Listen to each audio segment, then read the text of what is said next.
The British Isles has probably some of the most varied and beautiful scenery anywhere, and with our motorhome we're able to visit and become immersed in some of these beautiful areas, some off the beaten track.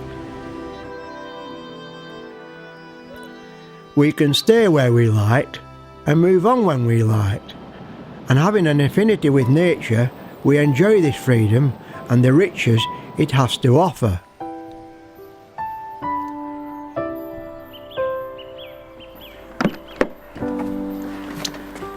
It's 2017. Welcome to Postcards from our motorhome.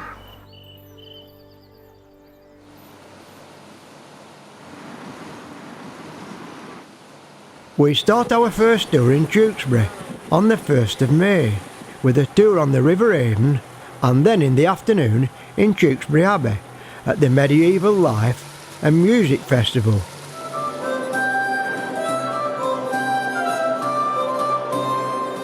Right, if you were married, you would have your lacings done straight, like this, which you get straight lace from. If you were available to be married, you would have them crossed like you would on shoes.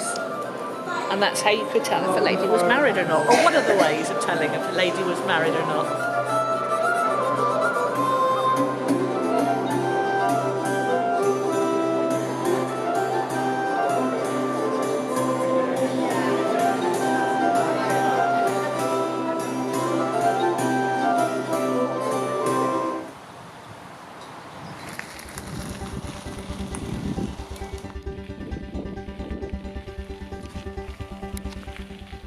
Moving south, we arrive in the New Forest and can't help noticing the local ponies. There's more than 3,000 in the forest.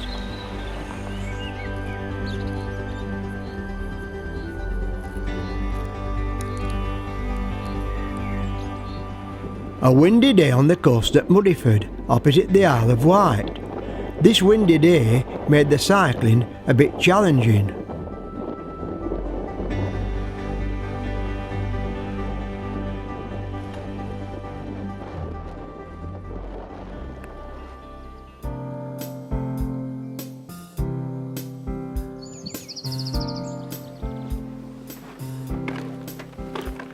St Ives, our favourite seaside resort, and it's hardly changed over the last 50 years.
The coastal walk from St Ives to Zennor is truly beautiful. It's about 7 miles and takes around 4 hours, with one fairly strenuous section.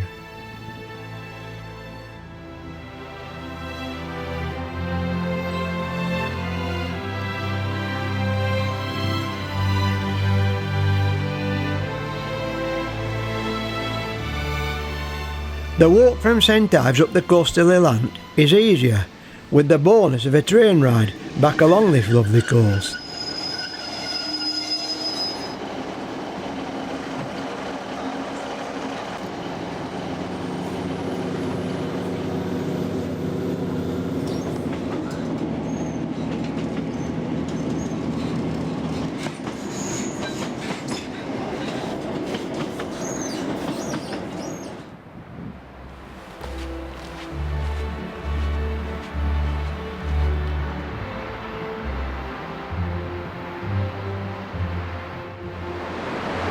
The north coast of Cornwall, in the heart of the Poldark country.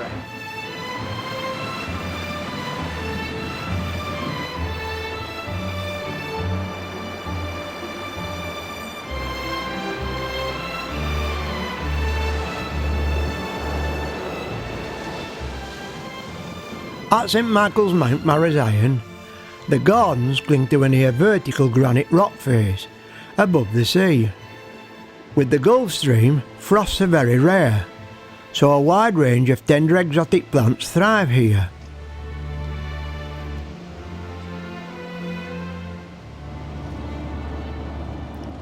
Travelling north into Scotland, our first stopover is Rosemarkie on the Black Isle on the Moray Firth.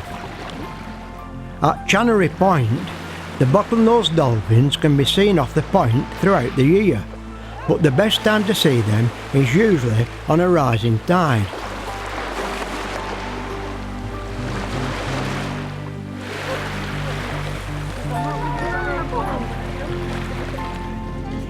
Driving further up the northeast coast through Sutherland and Caithness, we turn left at John O'Groats.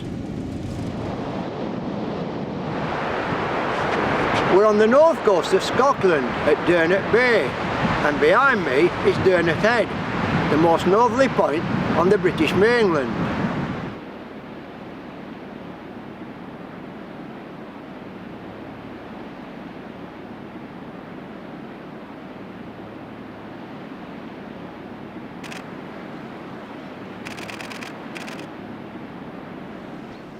Altnahara and Loch Neva, the most remote campsite in Britain, run by the Caravan and Motorhome Club, and it's 20 miles to the nearest shop.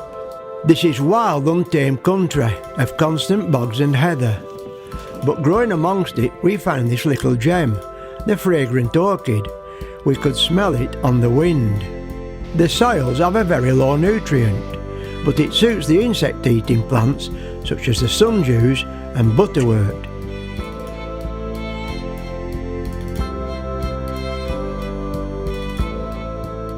I think we've counted 15 red deer tonight. They come down every night. After the remote area of Loch Neva, the hustle and bustle of Fort Augustus on the Caledonian Canal.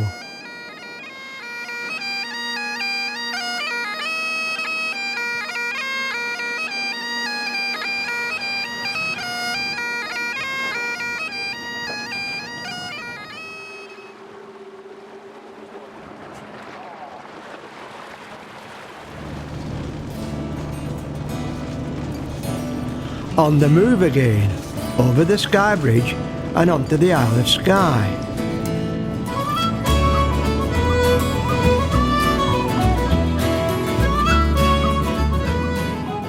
At Shellacan, we booked in for 2 nights, surrounded by wonderful scenery, at the northern end of Glen Shellacan, a wild valley which is located in the heart of the Red and Black Cooling Mountains.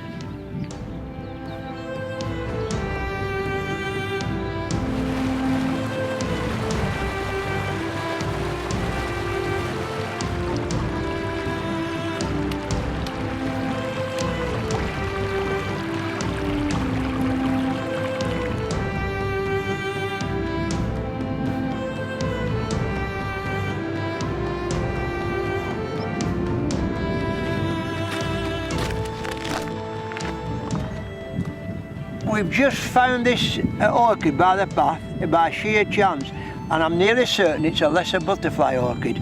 Never seen one up here in Scotland before.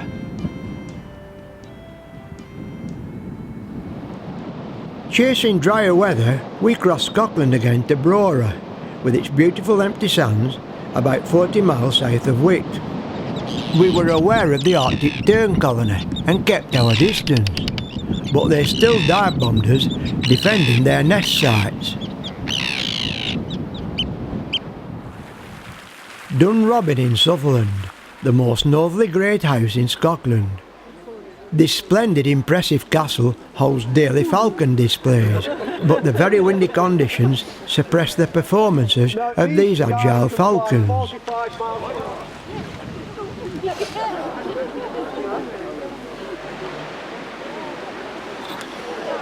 This time he's going to catch this one.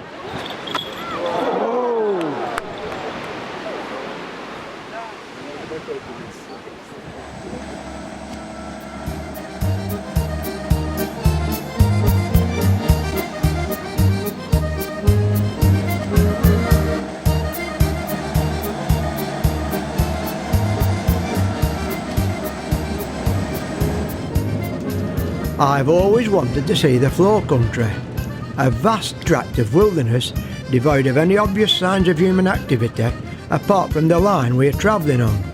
This is the most northerly line in Scotland and terminates at Wick.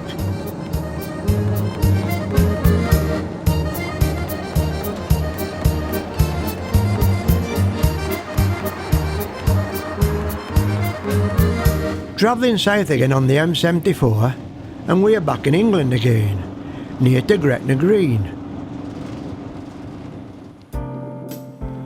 A week later, in early July, we've travelled south-east into North Norfolk to the area around Blakeney and Clay-next-the-Sea.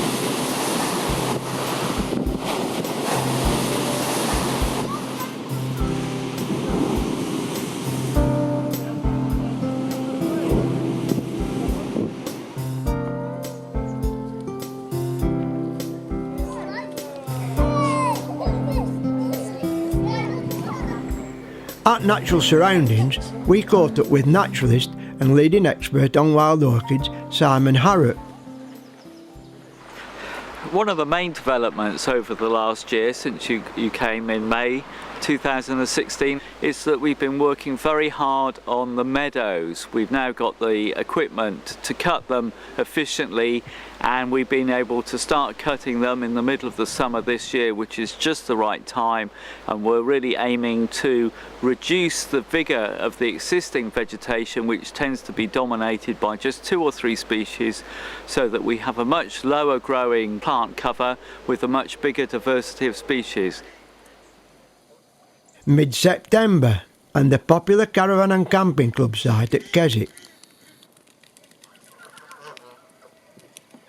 From Keswick, catch the number 77 or 77A Honister Rambler for a walk around Buttermere, probably the Lake District's most beautiful lake.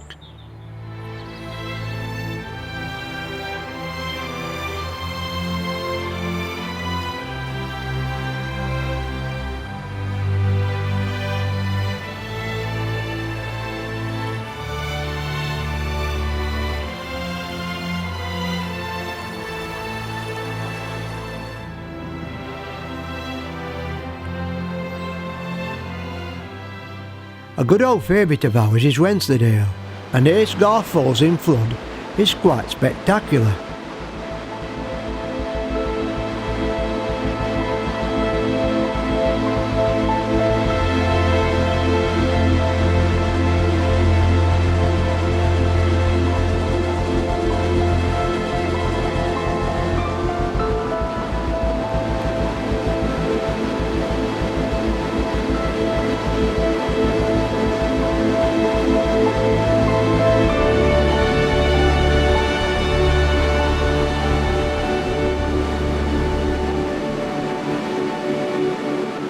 The end of November, and we end our year at Gibraltar Farm, Silverdale, overlooking Morecambe Bay.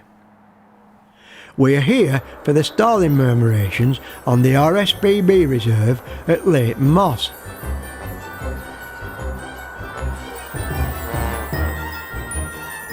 You can actually hear the wings as they fly past.